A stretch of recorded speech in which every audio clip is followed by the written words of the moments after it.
Hey everybody. We don't really know what we're talking about today. We just figured people will come join us and we can chat it up. Hey, you found us. Yay.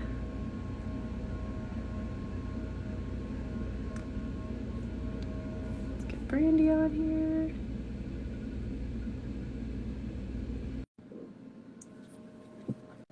Yeah, we could keep talking about 2027. Seems to be. Hi. Hi. Good topic of combo. I'm not facing the window, so I have this light here. Maybe this will work. What's up? What's up?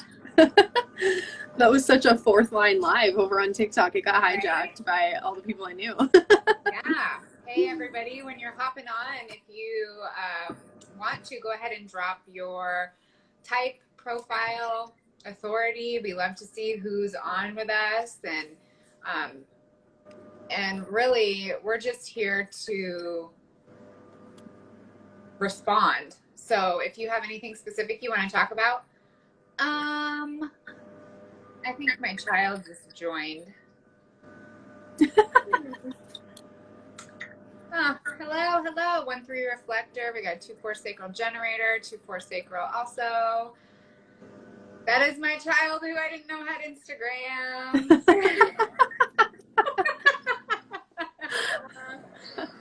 Oh, buddy. It's all part of the experiment.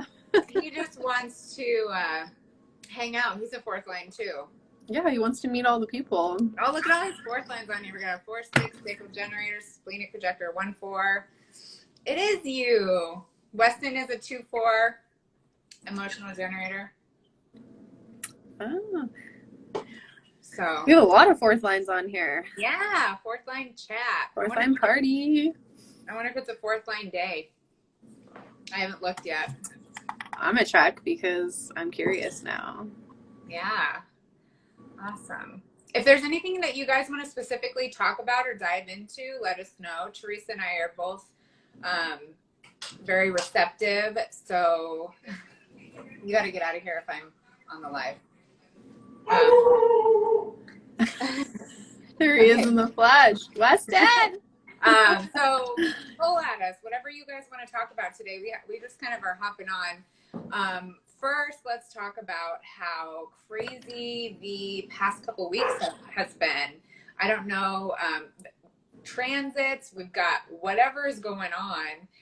Everybody, it seems like that I'm encountering is going through these major shifts in their life, you know, and this overarching theme seems to be less doing, more being, and really like getting right with yourself, you know, and remaining the eye of the hurricane in a lot of situations in life, and just kind of coming back to ourselves. So it's been really fascinating to watch. I'm emotionally undefined normally. I've had a lot of definition in my solar plexus. Recently, I've been experiencing a lot of different waves, feeling that out, and a lot of external outer things coming at me. And at the same time, I feel very secure in myself and what's going on, all of that stuff, and being more open with myself and allowing myself to like let the emotions move through, because I'm so not used to these emotional waves that are going on. So yeah, just a lot of stuff going on in the past couple of weeks. Do you guys feel that? Anybody that's on? I know Teresa, we've been talking about it. Yeah, the energies felt like really, which is weird because we have the channel of charisma activated in the transits right now, but I've been talking to a lot of people that said it just feels like they're moving through sludge. Everything feels like it's happening kind of in slow motion, but fast at the same time. A lot of emotional energy kind of cycling through. Oh, we have an emotional transit today. 3041 is activated today. I'm like super emotionally defined then. Yay. Oh, I have 1949 for like 4 months. Oh, so yeah. My son lots of has wisdom. That, so I get to experience how he experiences it. And I think it goes without saying that wherever you are on your human design path, Just remember that the transits are not our authority, that we always have to go back to our authority. We might experience these things. Like right now, everybody is going to experience being an MG. So, you know, with the 3420, you're going to have a lot of energy. And just remember, especially if you're non-sacral, to slow down and that is not your nature. You know, go back to your nature no matter how you're feeling. Yeah, it's just an opportunity to really practice using your authority, because I find that the transits can sweep you up and they hijack you. It's like your mind gets hijacked. The only type that I would say has a different experience with this would be reflectors. And Yeah. so I always like to hear about reflectors with the transits, because they're really designed to experience the transits and almost allow the transits to move and shift them in different ways. And so I've been having a lot of cool conversations in my DMs with the few reflectors that I know, just talking about their perspective of that and how the transits are so helpful for them, because they're like, oh cool, I'm an MG this week, I'm going to get all the things done that I need to get done, and Yeah. this is going to be a really supportive energy of me. Whereas for a projector, that could be really reckless to just let that energy pull you in all these different directions. Or if you have a manifestor channel in the transits and you're a projector, you're just burning yourself out using that energy. You know, I think we can use them in helpful ways, but I don't know, it's almost, the more I feel into it, the more it feels like an opportunity just to really anchor into your strategy and authority more and more. Yeah, absolutely. And I'm glad you brought up reflectors. One of my good friends is a reflector, and so is my sister. And both of them, I've just noticed in my interactions with them, they're like doing a lot of things. Like usually my sister, I just talk to her like once a month and she kind of just does her own thing. And recently we've had an issue going on with my mom that we've both been helping take care of her, but my sister's really responsive, almost like me, like naturally. And I'm like, whoa, usually I ask you a question, it takes you like 2 weeks to get back to me. That's been interesting. And then my reflector friend, she's a 2-4 reflector. She messaged me yesterday and she was like setting up a Facebook page for her business and an Instagram page and all this stuff. And I was like, whoa, you're really like doing stuff, you know? Like, holy cow. Yeah.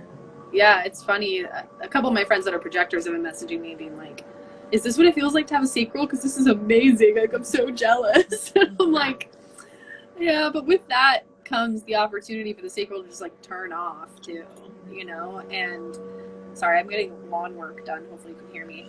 But yeah, the sacral, although it is sustainable energy, when it shuts off, it shuts off. And then we don't have any energy. And Brandy and I talked about this, about going to the conference and really realizing like we were resting more than a lot of the types, and we're the ones that are known to have the most energy or whatever. But actually, when our sacrals were turned off, they were like, nope, Done. Can't do anything. Yeah. You're on the couch. Yeah. My reflector friend, one day she had sacral activations in the transits, and she was voice noting me, and she was like, she has a projector husband and 2 projector children, I think, and a MG child. And she was like, they're so slow. Why are they so slow? What's going on? Why is everybody moving so slow? And I was like, they're not. They're at, you know, they're moving at their pace that they normally do. You just feel more energy. So I should check in with her and see how she's, I guess her whole family would have it right now, but it's always interesting to see that. Yeah, definitely. Do we have any comments? Sam's new reflector content will be free, so you can send that to her. Yeah. If you guys don't follow Sam Zagar, you can go to her page and check it out. She's doing a whole bunch of new things. Let's see here. I've also felt more energized. Yeah. Sacral nodes are so strong. Yes. They're so strong. Whoa. You can't force it. Like once you know what that feels like, it's almost like your body is paralyzed to it. Like it's just such a hard no. Mm-hmm. I mean, this last year has been really crazy for me, because I went from, you know, co-owning a fitness studio, bartending, like I was doing the traditional manifesting generator shit. You know, I was in a band, I was bartending once a week, I was working in a fitness studio, I was doing my healing work on the side, like all of these things. And you know, the pandemic really put a stop to all of that. And so I was like, oh shoot, I got to figure out some other things to do now. And now I've had this whole last, you know, year and a half to really tune into my sacral, tune into my solar plexus since I'm emotional, and realize how much I used to force myself to do just to do it or to distract myself from my emotions or whatever. And now that I know what a sacral no feels like, or when I don't have energy for something, like, you know, there's been times throughout the year where I'm like, maybe I should get a job because, you know, being self-employed is maybe I should get a job. I know, right? I feel like I'm unemployable at this point. But being self-employed is career. Maybe I should get another job because I got nothing to do. Honestly though, there's like the ebb and flow, right? You know, there's the ebb and flow. So some weeks I'm really slow and I'm like, I have nothing to do. I'm gonna get a job, and I go job searching online, and I'm like, no. And then I'm like, what can I respond to that's for my business, you know? Right, and so that's been like what I've been navigating the last couple of weeks. It's just fascinating. But it's my whole point to telling that story was just how strong those sacral no's are now, and how before I would have been like I've worked so many stupid jobs and internships and all this shit that now I would be such a hard no to. And back then I didn't even know what that felt like in my body. I was just like, oh, I should do this. This is a good opportunity. Da, da, da. So it's so interesting. I know. It's so funny when I tell a story and I'm like, and you know what I'm realizing? They talked about it in class today. Brandy and I are both taking rave cartography with the Human Design Collective. And they were saying, oh, it's so good. If anybody's wanting to learn the foundation classes or do the foundation classes, go to them. But they were saying how the solar plexus is very relational in how it processes. And I'm like, oh my God, that's why I need to talk about my shit to get clarity. And even just this moment of like talking about how my process goes with that, when I'm like, I have nothing to do, maybe I should get a job. And I like got all this clarity from it just from talking about it. And I think, you know, I think that's why you and I work really well, Brandy. You're split definition, and then I'm like also fourth line, but also very emotional. And so I just need to talk a lot to like process shit. Mm-hmm. Rave cartography. It's the third foundation class. So there's Living Your Design, there's Rave ABCs, and Rave cartography. Before PTL was formed, that was what you needed to be an analyst. And you can find it through the school, the college, and then Human Design Collective. There's lots of people who teach Living Your Design. I'm actually auditing one for Ben right now, his Living Your Design class. And then I'm taking Rave Cartography through Amy Lee and John Cole. You can find John Cole on Instagram here, or you can go to their website, Human Design Collective. They're two projectors, and I love projector teachers as far as like the fundamentals of human design. They're just fantastic. Every class just blows my mind. They go so deep, and I think, you know, we're both receptive minds. So yeah. I don't like learning in a strategic way. I don't like, I can't. Like, I mean, it doesn't feel good for me. And I think they know that a lot of people in their classes have kind of jumped all over the place. And so they really just give us so much information, and it's not just the basics, you know, right. It's especially with photography. I mean, it's lecture based, but there's interaction. And I think that's good for sacrals, because we like to party, right?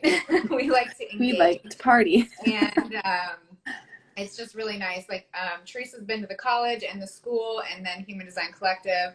I did the school and Human Design Collective, and there's just a different feeling to it. And I think it's that right being stuff. Like the schools, I don't feel like are set up for right beings. And I feel like there's a shift that's going to happen with that.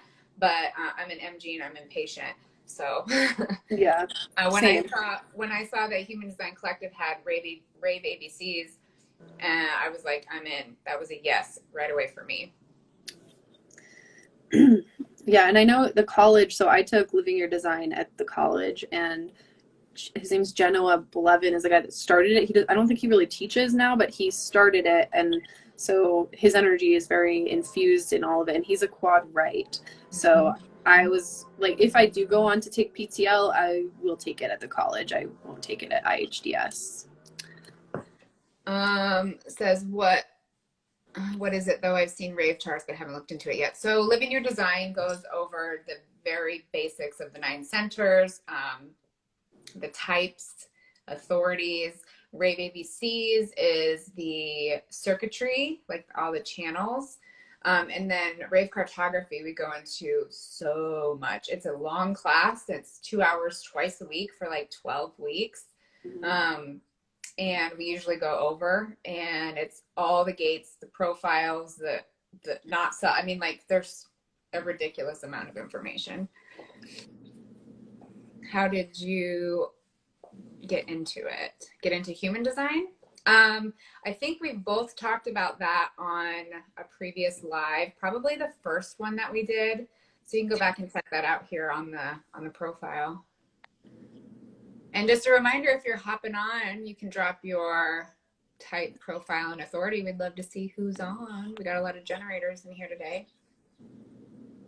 Yeah, and if anybody wants to come on and like chat with us too. Yeah. We're always open to that. We're like, yeah, 4th line. Yeah. Come on up. Yeah, just send a request. Just send a request if you want to chat, yeah. If you feel like hopping on, we'd love to chat about whatever. You are formally invited. Yeah. Let's see here. Should we share about our classes? Ooh, what do you want to talk about? 3-5 sacral generator, 1-4 sacral generator. Hello, lots of sacral generators on today. Yeah, yeah. Yeah. So everybody with that's on sacral, so you have an undefined or open solar plexus. How are you doing with the transits? Sarah's really getting a lot of wisdom from these transits. I think she has the 3041 for like months. Yeah. So kind of like you, Brandy, with your 1949. Yeah, we just had like 3740, and we all just had 659, and you know, there's just like a lot of stuff going around that solar plexus, and I'm just like, woof, feeling it.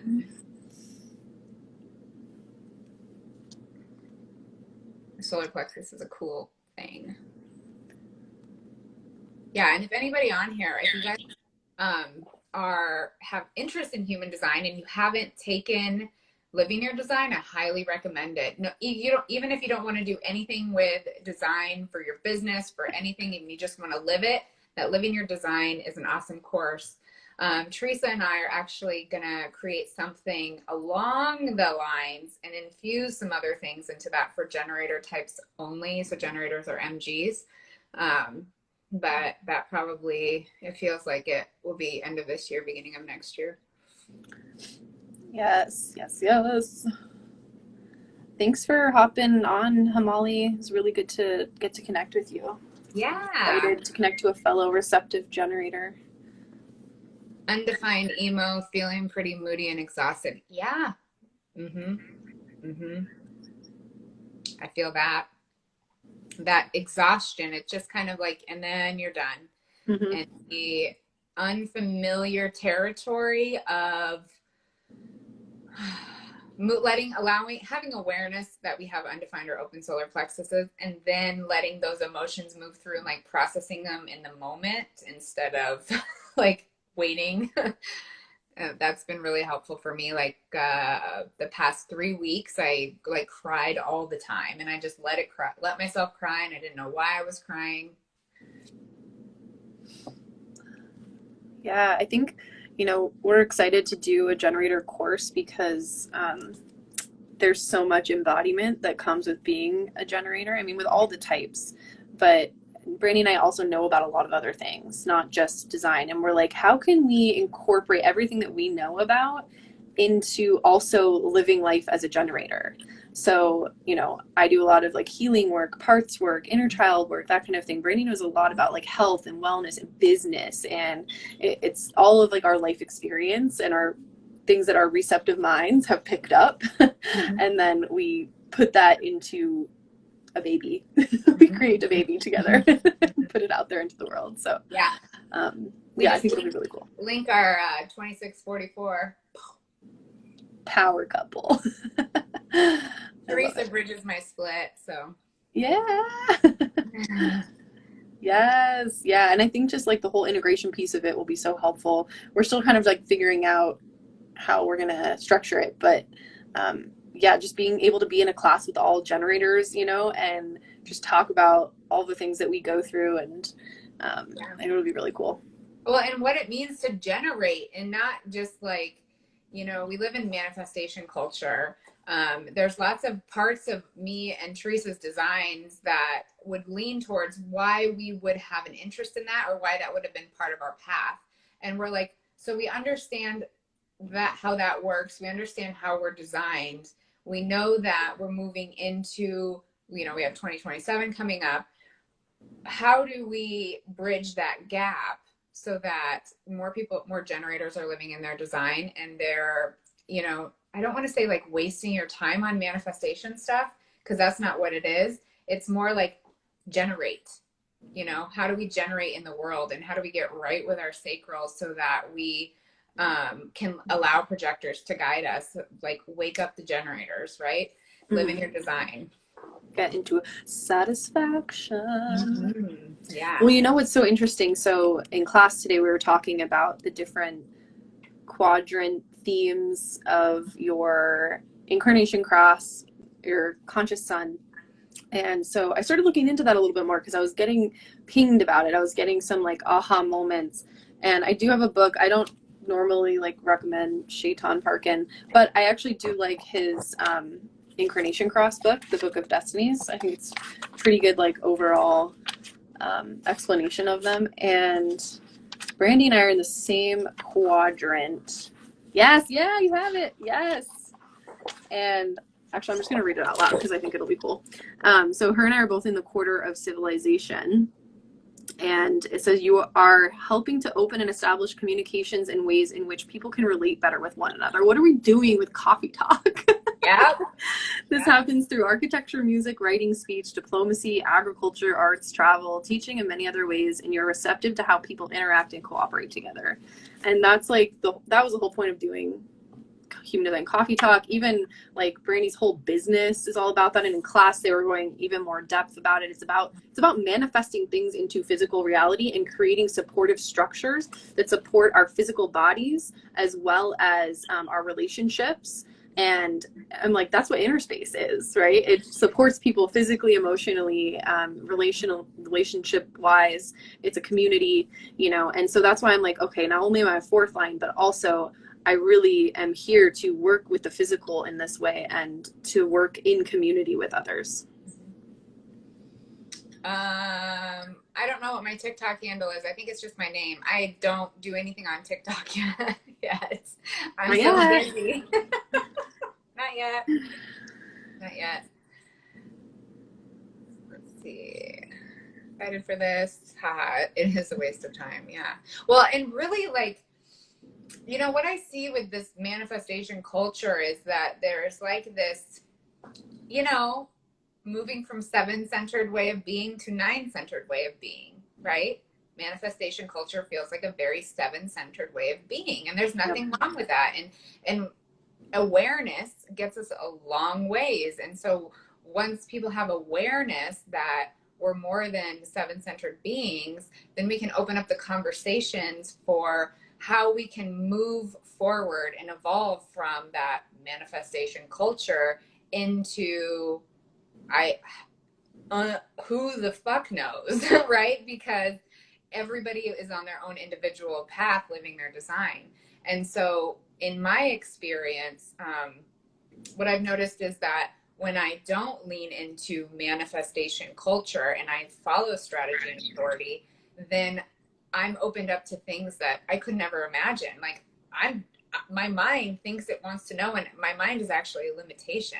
If I want to like create something and like write it down and do the thing, that actually, and I'm receptive, and that gets in my way. Like it stops me. Like I could want to manifest something and my vehicle's like, no, we're going to do it this way. And if I wait to respond to things, I have way greater outcomes than I can ever like vision board or anything like that. So it's really getting generators from that seven-centered way of thinking into nine-centered way of being. Yeah, Laura, definitely manifestation Yeah. culture is strategic, Yeah. 100%. And I think that's what Brandy's leading into with talking about it as a seven-centered way. Seven-centered is very strategic, right? So even if you have a strategic mind, you're still a nine-centered being. And I think when I think about manifestation culture, I think about the mind creating versus me just lining up on my line of geometry. And if you're so focused on the stuff or the things that you're trying to manifest, you're not actually focused on your energy and how you feel. And we Yeah. hear about this shit all the time where people are like, yeah, I got the dream job and the dream relationship and this and that, and I'm still depressed and I'm not happy. And it's like, well, because you're probably not actually living your design. You're not actually aware of your definition and using that in a way that, you know, it is satisfying or brings you peace or brings you surprise or success. And you've created your life around what you've seen out in the world that is probably based upon your conditioning too. Yeah. Because if I were to listen to my conditioning and if I were to have made decisions from my mind, I would probably be in school studying psychology right now, getting my master's in counseling because my father encouraged me to do that because he's a psychologist. And college literally took my magic away when I was in college. I don't even know who I was. It was not good for me at all because it's so strategic. So that would not be in alignment for me. But honestly, if I was making that decision with my mind, that's what I would be doing right now. And I would probably be not happy and not healthy. Well, because you'd be like manifesting from not self. Complete, that's what it is. 100%. It's our not self that wants those things. It's our mind that wants those things. And that's what we've been exploring too, is looking at charts and looking at the not self themes and looking at the dormant gates and all of that stuff to really see like how we're operating. And a lot of times you're like calling shit into your life from your not self, Yeah. It's like if I were to, and I'm a completely open ego. So if I were to really get specific, money isn't my trip in this lifetime. Like, yeah, I'm here to learn about the value of things and the worth and my own worth and other people's worth and all of that. But my life isn't meant to be like dedicated to how can I create money and how can I generate money. I need that to live because I live in this matrix right now, but that's not really meant to be a focus of mine. You know what I'm saying? So it would be if I was obsessed with money and how to make money and, if I was, I don't know, like my husband who's defined ego and is obsessed with like stocks and crypto and all of these things that literally just make money. There's no other point to doing it. I'm like, I don't know. Like, I'm excited to make money when I'm passionate about the thing, but it would be completely from my not self to be like, I'm going to go learn about stocks and crypto right now. And, that's just not where my passion is. Yeah. And I have a completely defined ego, and I have the money line, and I have gate 26. So I am motivated by that. I also don't like think about it a lot or don't like worry a ton, or it just is like a natural thing. I had a funny conversation with James Alexander. I booked a session with him because I get like 1 or 2 sessions a year by different readers because I want to see their perspective and their lens on my chart. And we booked it, and I was like, what's your Venmo? And he told me, and I sent him money right away. And he's like, hot damn, I love defined hearts. Like, they don't fuck around with money. They like send it right away. They just like get it out of the way, get it done. It's not a thing, And so there's a very big difference in money with open egos and defined egos. And that's why I think like you and I are a great pair when we're working with generators in a container, because you have defined emotional center, I have defined heart, so it's just this cool different perspectives and different ways of being able to serve everybody. Yeah. Do I agree that generators are good coaches? Yeah, I would say so. And Yeah. I would say also because to be a coach, I really think you have to have the sustainable energy to work Yeah. with people in a container, right? So, not that projectors can't do that. They absolutely can. We're learning from projectors right now that we're in a 12-week container with. But it's the kind of thing where I've worked with clients for like a year. And if I'm entering into that relationship correctly with my solar plexus, I can commit to working with that person for a year. I know I'm going to have the sustainable energy to hold their hand through that whole process, you know? And yeah, I would say we're builders. We're here to help people build their life in a way that feels supportive for them.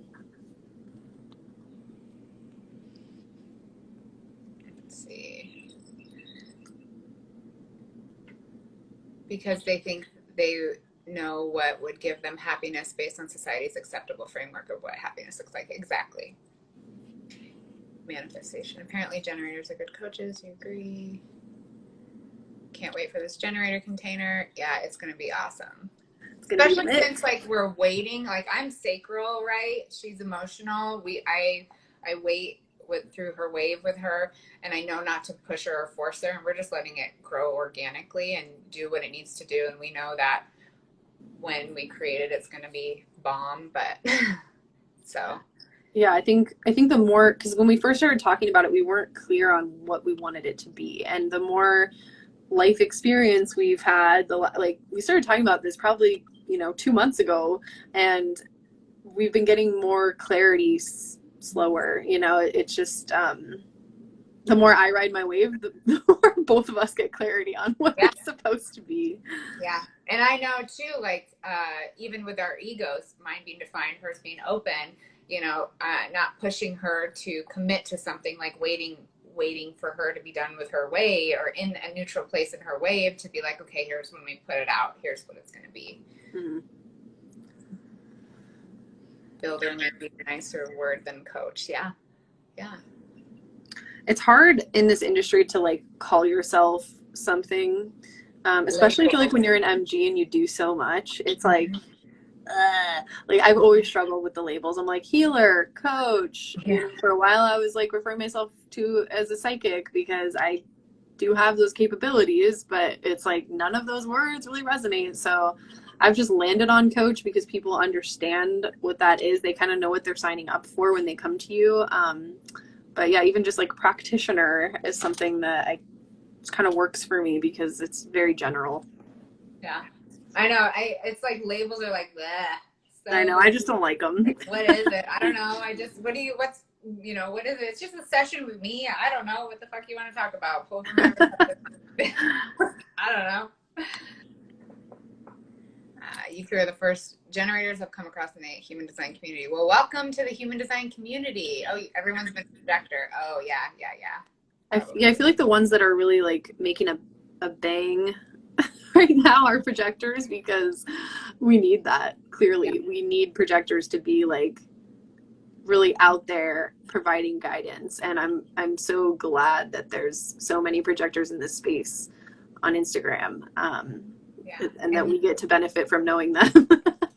And if you're a projector watching this, go check out Brayton.design. Go look at his page, check his link in the bio. He has a projector immersion, and it is fire. It is fire. Amazing. And if you have any right variables, he has a rightness lecture that's free. In the link in his bio, check that out. That was from the Santa Fe Human Design Conference that we went to, and he recorded it. It's free for everybody. Check it out. It's so good. If you have right beings in your life, which you probably do, and it's good to know about the receptivity of the right versus the leftness. Yeah, absolutely. Hybrid professional. I'm so intrigued by that. So intrigued. Can we talk about the 2034 transit, seeing it come up in people that don't normally have it, and it's fascinating.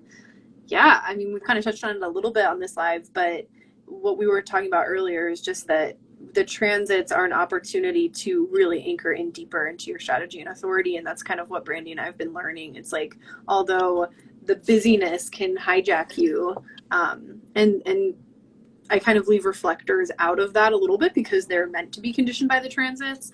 But yeah, just for us, it's been really interesting to have that anchoring in feeling with our strategy and authority and not get swept up in it. But I'm definitely seeing it in other people a lot. And I have the thoughts. I'm like, oh, you should be doing this. You should be doing that. Like I talked about how I was like job hunting. I'm like, what am I doing?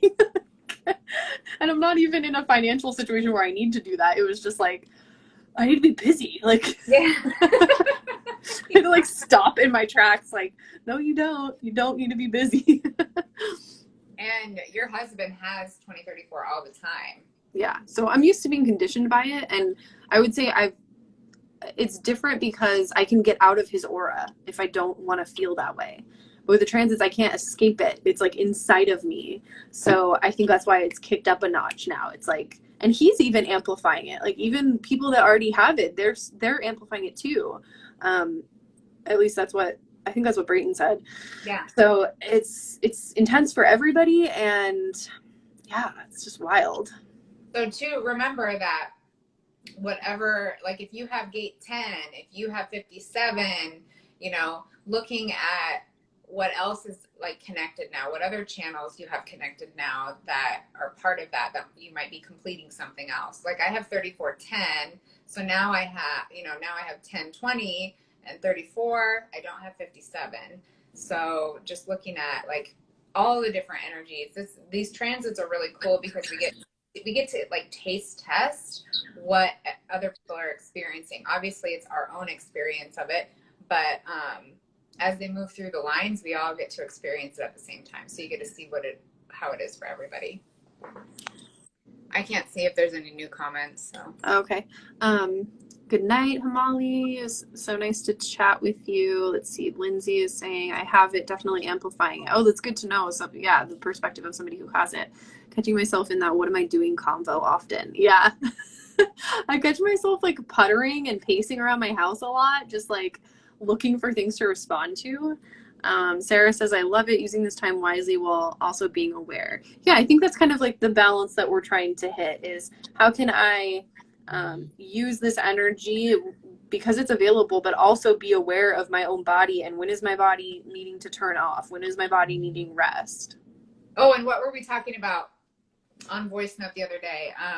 What did I say? I was on like a receptive stream. Busy, like for generator types, if you feel like you're extra busy, are you satisfied? You know, Yes. like checking in, like, is it a satisfying busy or are you just kind of like, I need to do something, you know? Is it that nice melty satisfying feeling? You know, if you're any other type, is it a successful type of busy? Is it a peaceful busy? Is it a surprising busy?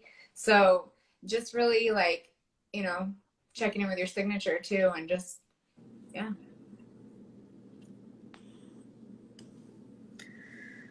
Yeah. 450s.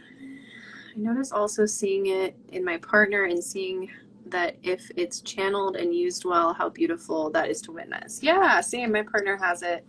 And I used to take offense to it because it's an integration channel, right? And he's just busy being himself. He's busy in his own process, doing what he needs to do, being in the now. And my dad also has a 2034. So I was conditioned by it growing up. And my dad is a workaholic, straight up. He worked 70, 80 hours a week when I was growing up. And I had a lot of, childhood stuff that I needed to heal around my dad just like being gone all the time. And then I hop into a marriage with somebody who's literally the same way. And it's just working all the time. And I had this meltdown one day and I was like, you remind me of my dad. Like, you don't pay attention to me. Like, and looking back, I didn't understand his design at all. And we were able to like have a conversation and a lot of healing came from that whole thing. But now that I get it, it's like, I don't take offense to it. I'm just like, he's in his process, he's doing his thing. And when there's time for us to connect, there's time for us to connect. And it's just it's fascinating to witness. Yeah, I have a 2034 in my life, somebody who works with me on inner space stuff, and he's just like, just in his own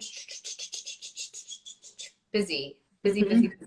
It's like, almost like you feel bad interrupting them and like pulling them out of it once they're in that mode. It's like once they're responding to something, they're just like, boom, I'm off with it. I'm running with it. But then making sure that they're responding from not from their not self, like it's correct for them. That's where I think that having that channel can get somebody in a, not trouble, I don't want to say that, but like you can just be busy doing shit that doesn't satisfy you at all. Yeah, definitely.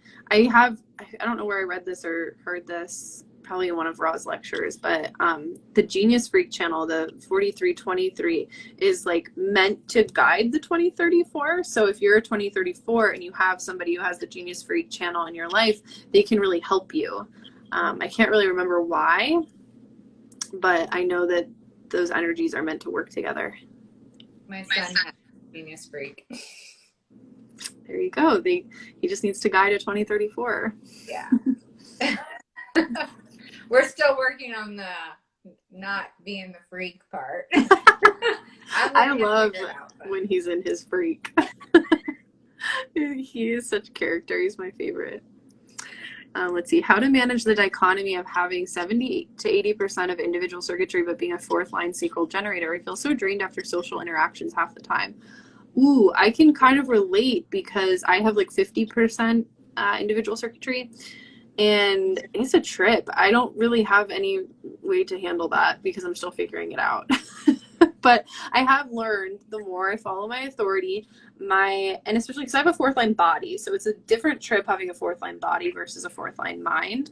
But my body will pull me into social interactions when I need them, when it's healthy and correct for me. And I can feel that. I can feel when I'm starting to get a little stir crazy from being alone, and that my body just like needs to have social interactions. And especially being a hermit, I find that when my friends are asking me to hang out a lot, or when there's opportunity for social interaction, like this week, I've been so social. I've been doing stuff with people like every day. But the last couple weeks, I was really hermity. So I'm like, oh, okay, people are inviting me to things. People are calling me out. I need to leave my house. I need to go be social. And it's kind of one of those things where I almost dread it when I agree to do it. And even when I'm on my way to it, and then I get there and I'm like, I'm so glad I'm here. This is so good for me, So I think it's just learning the feeling of it's time to go do this, even if my mind is kind of like, leave me alone. My body is like, let's do it, let's go. Yeah, and I have fourth line personality, so it just is like all the time, and then so I'm sixth line body, which I'm starting to feel like, ooh, my body's like no, and my mind is like, let's do it. Yeah. Do it. I'm like, what the fuck is going on? Yeah, you have like the opposite of me. Yeah. My mind is just like, leave me alone. Yeah. I must hermit. Mm-hmm. My body's like, bitch, you need people. Yep. Even doing this kind of stuff, like I get lit when I'm doing it. And even before doing it, I'm kind of like, I don't really feel like going live. And then the second I get on here, it's like, boop, boop, boop. Like I just power on and I'm like, so happy to be here. Yeah, and it's been a while. We've just been kind of really still integrating from Santa Fe, because being around so many people who have awareness of their design for so long was just life altering, and so we've been integrating that, and then these transits, and then everything, and so it's just like there's been a lot. I feel like I've been in hermit mode and you've been on the roof, and we've just been doing our thing, and it's like I feel like I'm coming back down to earth now. Like I feel like I was almost in a whirlwind tornado of integration. Jenny's on here, so she knows what the conference was like and how intense that was, and great. It can be a delicate process to inform others of that dichotomy. I had that recently happen to me where I was super hermiting and someone took it very personally. Yeah, Jenny, I've had that same exact thing. One of my best friends used to live with me a few years ago. And it's funny because she's a 6'2", so like she's a hermit as well, but she's not aware of it like I am. And I think it was pre-Saturn return for her. And I would just like come home from work. I was working in restaurants at the time, so I'd be so burned out by the time I got home. Like my fourth line was just like, okay, I got what I needed, we're done. And I just want to go straight to my room and hermit. And a lot of times I wouldn't even say hi to her, which realizing now looking back, I'm like, that wasn't very communicative of me, and that wasn't healthy of me to just like ice her out. But also I would have headphones on, you know, I'd like walk around the house and not even acknowledge her and have headphones on. And it was just my way of like trying to hermit while living with somebody else. Yeah. And yeah, but back then I sucked at communication. That was way before design, and I had no idea. But learning about design after the fact actually like helped her and I heal a lot in our relationship, because I'm like, look, this is just me trying to hermit, and I didn't have the right language for it. I knew it wasn't personal. I just knew I needed to be by myself. Right. And that circles around to the power of informing, you know, especially as MGs, it's really important for us because we move fast, we change our mind, we're doing stuff, you know, depending on your profile. Like I'm sixth line, I'm very much in my own world right now. And if I don't inform people that I'm moving fast, or that I'm just like pulling away, then in this aloof state, it can really trigger a lot of people. And then I'm like, huh? I have no idea. I'm so aloof about it all. So informing as you're going along, we can all inform, you know, and that's where that communication bit. And then with that communication, and while you're informing people, it kind of gives this permission slip to others to be like, oh, wow, even if they have no idea about design, but then they might, you know, take that little breadcrumb into their lives, that little golden nugget, and be like, oh, I saw this, and this is how I felt when I was informed about that. And I think I'm going to try this with other people. And so just how that can kind of radiate out. Yeah, I've found that, I mean, I don't know if any of you have had this experience with your design, but it has impacted a lot of people in my life. And I know I have a manifestor channel, but just me communicating from that space and not even using the language necessarily, because let's face it, a lot of people don't understand the language, but even just like with my parents or with my close friends, and just saying, hey, I'm somebody that really needs a lot of alone time, and, you know, I'll see how I'm feeling that day. Or I'm somebody where my moods really dictate what I have the energy to do for and what I don't. So I'll just see if I'm in the mood that day. And just that permission slip that I give myself has really impacted other people in my life. And I've had people say to me, like, it's just really cool that you advocate for yourself in this way. Like my aunt was in town a few months ago, and I was in a low, and I had to cancel on family plans.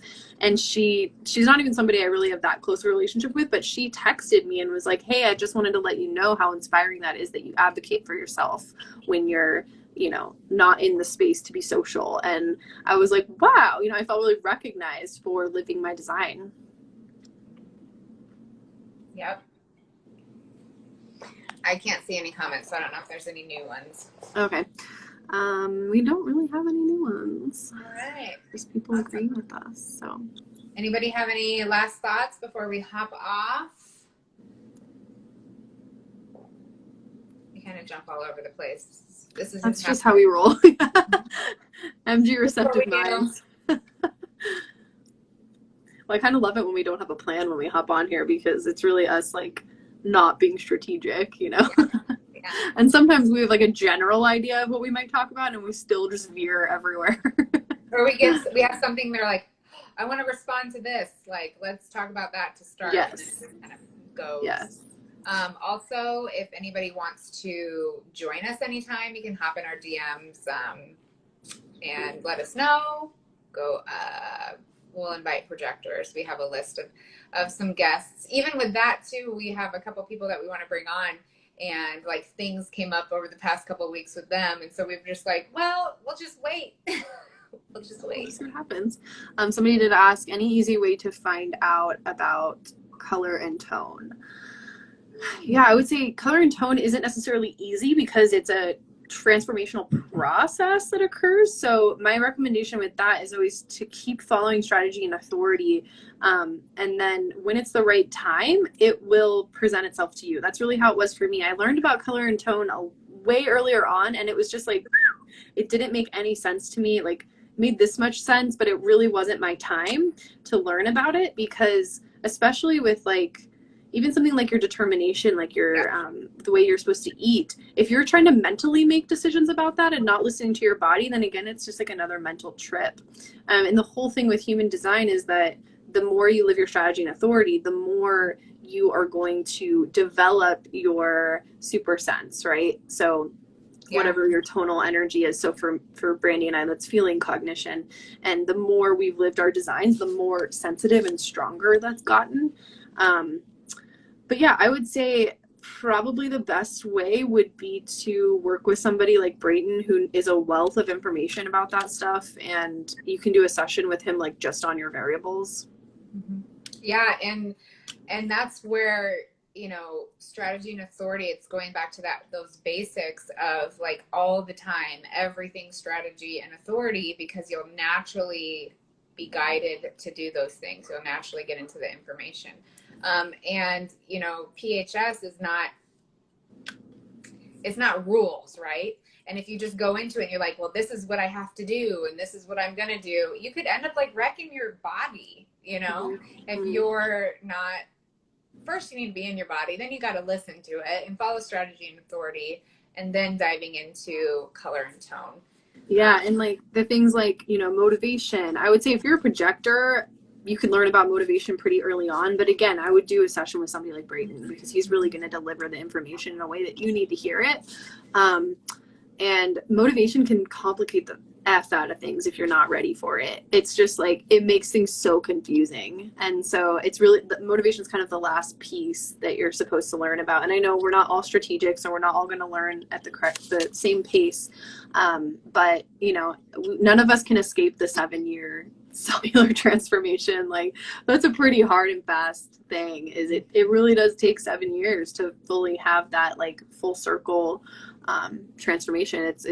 That's just biology. So but yeah, I would say I think the variables are really fascinating, and you can definitely dip your toe in it. Like, there are resources I found that allowed me to like dip my toe in it, and when you're ready for like the full shebang, do a session with Braden. Yeah, and there's also like the color book, and like if you're looking for like some hard resources, there's lectures on Jovian Archive, you know, just go through and strategy and authority your way through all of that. Yeah. See what's best for you, because it's going to be different than how somebody else learns. Yeah, like find I mean, our recommendation is always to find the source material, because I'm sure there's lots of people out there that have their version of it, but truly you want to hear it coming straight from the horse's mouth. And then once you understand the source language, the source material, maybe you can go and venture and see other people's perspectives. But definitely like Jovian is going to be the place to find all of that. Yeah. Jenny says, another thing I've really understood deeper is how all this information works on us over time. My understanding of hope has completely opened up over the course of time. I have been more aware of it. Same, Jenny. And I didn't even really start understanding desire motivation. I mean, I didn't even hear about it till maybe like 5 months ago, but it was like within the last few weeks that it started to click for me. And I know that in the next like 4 years, as I'm completing my first 7-year cycle, it's going to click more and more. So especially if you have an open head, you can really put pressure on yourself, like mental pressure, to understand everything and to get all of the information. And I think that can be really detrimental. That, I mean, when I was trying to learn all the things, I was getting headaches like on the daily. I was so much mental pressure, right? So it really is a cellular transformation that occurs, and then you're just like, oh, holy shit, I'm in my motivation. And you don't have to make a mental decision about it. You're just like, whoa. And even, you know, over this last week, I've really felt myself just be like, boom, I'm in desire. And I'm like getting on my stories and I'm like, everybody, this is what I think, and like blah, blah, blah. And I'm getting people responding to me and be like, I love this energy coming from you. And I'm like, I don't have to try. It's not like a mental decision that I'm making. It's just I'm feeling compelled, you know? Mm-hmm. Yeah.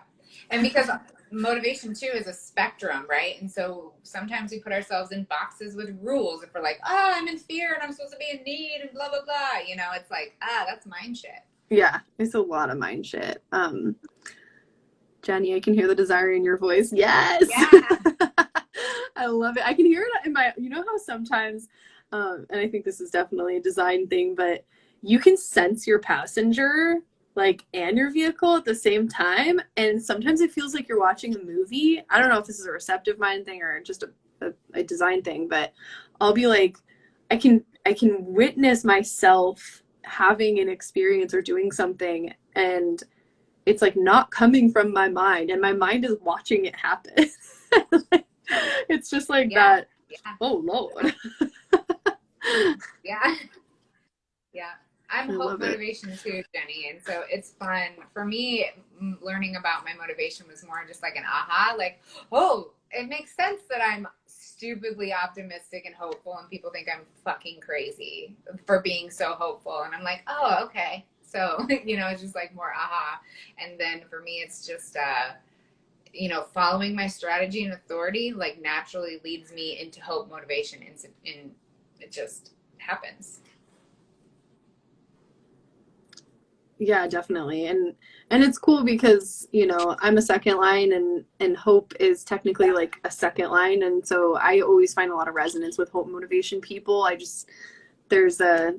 synergy there. Well, And it's yeah, second color. And mhm, so that's another thing when you're looking at those things and talking about color and tone and things, is looking at the color of things and recognizing what they are. If it's a first color, it's a foundation, in going up the hexagram from there. yeah. And that's why like I only have like a few third lines in my chart, but I'm desire, and that's a third line. And I'm like, oh, holy shit. Like, no wonder I've been trial and erroring when it comes to my mental health and my psychology, because your motivation is a mind thing. And when I heard the lecture on it, I was like, he's like, yeah, like, desire motivation people are people that have really trial and error with their mind. Like, Yeah. I've tried everything Yeah. with my mind, and I find a lot of resonance with third lines as well. So it's interesting. Yeah. It's because it's a third color. Yeah. Hi. Yep. So fascinating. Notice that with my guilt motivation too, I only realized it in hindsight. Can't decide to work on it per se. It's always been an observation. Yeah, I think that's really what motivation is. It's like you're in alignment, you're on your line of geometry, you're following your strategy and authority, and then you're just like, oh, holy shit. It's kind of the same thing with the incarnation cross. You don't have to try to be living out your movie.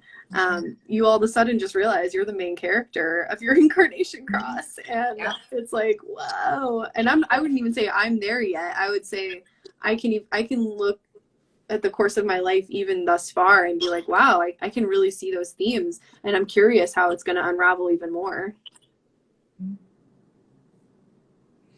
Awesome. All right. Well, my little generator is giving me something to respond to. So, All right, well, it's great to have you all on here.